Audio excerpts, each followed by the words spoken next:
Hey guys, welcome back to the channel. In today's video, I'm gonna show you how you can hide that you view someone else's status on WhatsApp.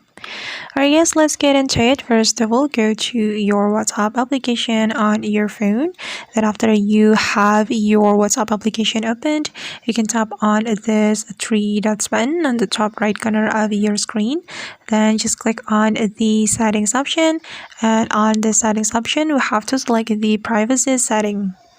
Okay, and to hide that you view someone else's status on WhatsApp, you should turn off the read receipt on your WhatsApp. If you turn off the read receipt, you will be hidden from the viewers list of someone else's status. So you just need to click on this toggle button to turn off the read receipt. Okay, and now the read receipt has been turned off, and just remember that the viewers list of your status will be hidden as well.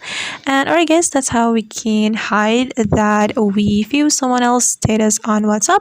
I hope this tutorial will be useful for you. Thank you so much for watching, and if you found this tutorial helpful, don't forget to hit the like button, leave your comments, and also subscribe to this channel. See you on the next video.